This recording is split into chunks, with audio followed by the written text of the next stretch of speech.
What if I told you that the most perceptive, emotionally intelligent, and deeply feeling people in our society are slowly vanishing? Not physically, but something far more tragic is happening. They are disappearing into silence, into isolation, into a quiet withdrawal that nobody seems to notice because the world has become too loud, too fast, too harsh to hold space for their way of being. Have you ever walked into a crowded room and felt everything? Not just the noise, but the tension between two people who just had an argument, the sadness behind someone's forced smile, the anxious energy of a person pretending to be confident. Have you ever left a social gathering feeling completely drained, as if you had absorbed everyone else's emotions and now carry them like stones in your chest? Have you ever been told you are too sensitive, too emotional, too much, and wondered if maybe they were right?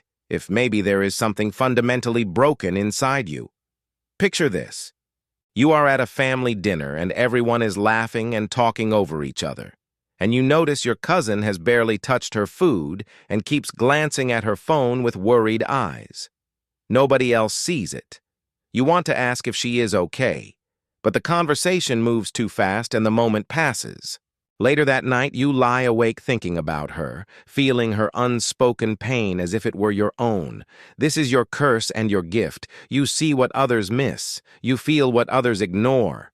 And it is slowly destroying you because this world was not built for people like you. Picture this. You are in an open office environment with fluorescent lights buzzing overhead, keyboards clicking, phones ringing, colleagues chatting about their weekends. To everyone else, this is just Tuesday.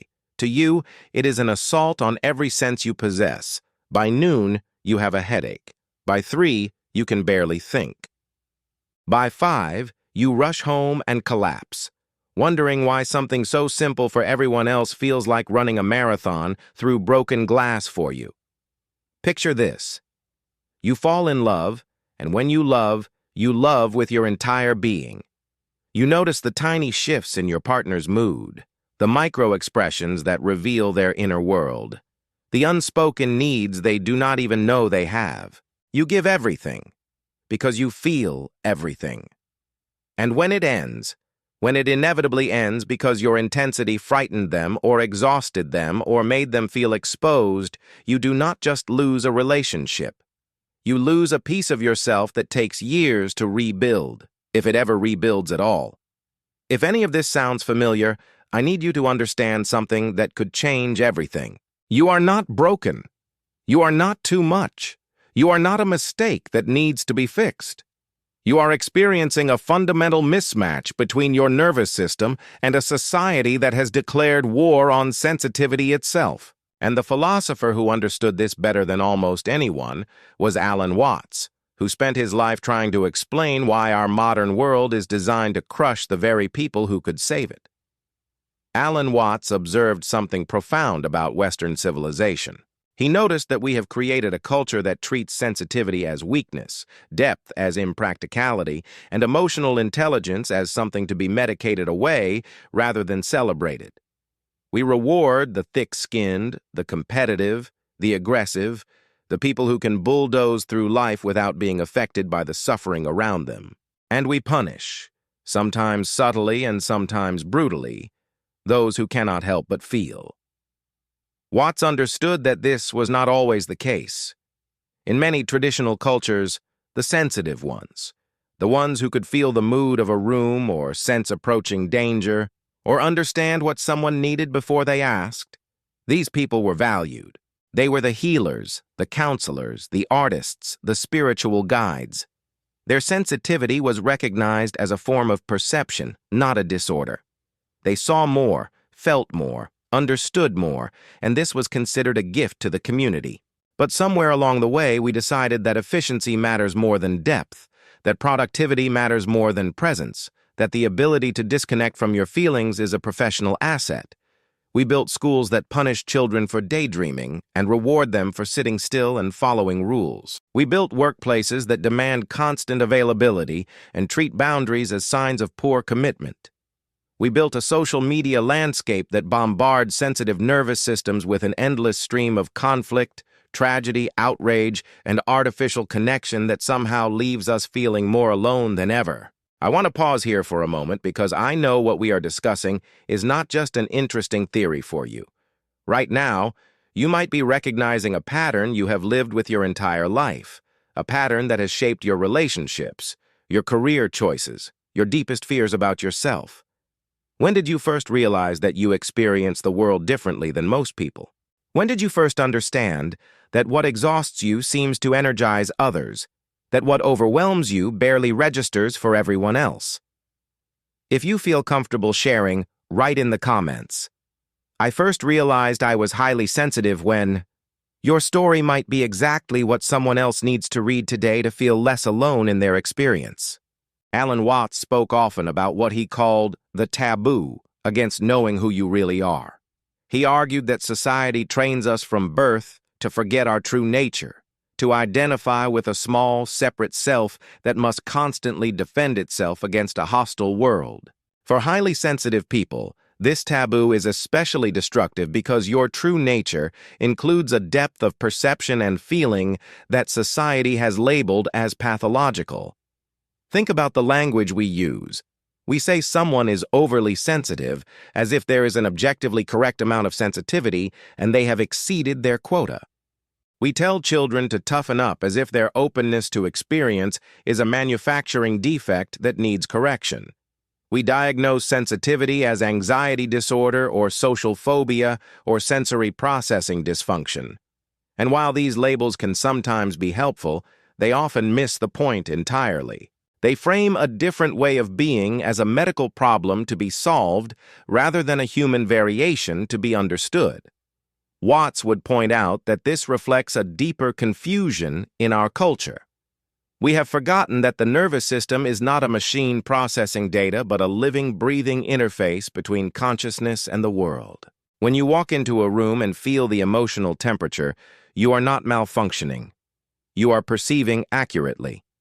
When you need time alone to process your experiences, you are not being antisocial. You are honoring the reality that deep processing takes time and space. When certain sounds or lights or textures feel unbearable to you, your nervous system is not broken. It is calibrated differently, tuned to frequencies that others simply cannot detect. Research now confirms what sensitive people have always known intuitively. Studies show that approximately 15 to 20% of the population possesses what psychologist Elaine Aron calls sensory processing sensitivity. These individuals have nervous systems that process stimuli more deeply, notice subtleties others miss, and become overstimulated more easily. Brain imaging studies reveal that highly sensitive people show greater activation in areas associated with empathy, awareness, and emotional processing. This is not pathology. This is biology. This is evolution creating diversity in how humans experience and respond to the world. The tragedy is that highly sensitive people often internalize society's judgment and begin to see themselves as defective. They apologize for their needs. They push through exhaustion because rest feels like weakness. They force themselves into overstimulating environments because avoiding them feels like failure. They mask their true responses to fit in, performing a version of themselves that is acceptable to others but increasingly foreign to their own soul. And year after year, this self-betrayal accumulates until one day they realize they have no idea who they actually are anymore. This is what I mean when I say highly sensitive people are disappearing. They are not leaving society physically. They are leaving themselves. They are abandoning their own perception, their own needs, their own way of being in the world. They are becoming ghosts who walk through life performing normalcy while their authentic self withers in silence. Watts offered a different path. He suggested that instead of fighting against our nature, we should learn to flow with it. Instead of treating sensitivity as a problem to overcome, we should recognize it as a form of intelligence that our world desperately needs. The sensitive ones are the canaries in the coal mine. They feel the toxicity of modern life before everyone else because their detection systems are more finely tuned. Their exhaustion is not weakness. It is accurate feedback about an environment that is genuinely harmful to human flourishing. What would it mean to stop disappearing? It would mean recognizing that your need for solitude is not antisocial, but essential. It would mean setting boundaries not as an apology, but as an act of self-respect. It would mean choosing environments that support your nervous system rather than assault it. It would mean surrounding yourself with people who see your sensitivity as the gift it is, rather than a burden they have to accommodate. It would mean, perhaps for the first time, believing that you have as much right to exist in your full depth as anyone else has to exist in their way. It would mean understanding that your tears are not weakness, but evidence that you are still alive in a world that numbs itself to survive. It would mean honoring the part of you that refuses to stop caring, even when caring hurts. The highly sensitive are not meant to disappear. They are meant to show the rest of us what we have forgotten in our rush toward efficiency and productivity. They are meant to remind us that life is not a problem to be solved, but a mystery to be experienced. They are meant to demonstrate that feeling deeply is not a weakness, but the very essence of being fully human. They carry within them the memory of what we have lost in our pursuit of progress, the capacity for wonder, for presence, for genuine connection that technology cannot replicate and efficiency cannot replace. Here is what you can do, starting today. First, stop apologizing for your needs. When you need to leave a party early, when you need a day alone after a week of social interaction, when you need to turn down an invitation because your nervous system is depleted, practice saying yes to yourself without justification. You do not owe anyone an explanation for honoring your own limits. Second, curate your environment ruthlessly. The sounds you wake up to, the lighting in your home, the textures against your skin, the people you spend time with, all of these either support or deplete your sensitive system. Treat your environment as medicine and choose accordingly. Third, find your people. Somewhere out there are others who understand, who do not find your depth exhausting but refreshing, who feel relieved in your presence because they finally do not have to pretend. These connections may be rare, but they are worth more than 100 shallow friendships that require you to perform a version of yourself you do not recognize. And if you are not ready to share, that is completely okay too. Just know that as you continue through this content, I am speaking directly to your experience, not just to a general audience. The struggles you have kept private are precisely what we are addressing here together. Alan Watts often said that muddy water is best cleared by leaving it alone. For the highly sensitive person, this is profound advice. You do not need to fix yourself. You do not need to become less than you are.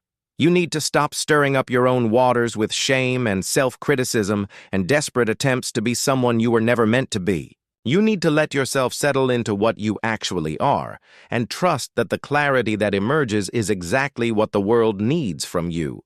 If this message resonated with you, I want you to know that you are not alone on this journey. This channel exists to explore exactly these questions, to understand why sensitive souls struggle in a world that was not built for them, and to discover practical wisdom for thriving anyway.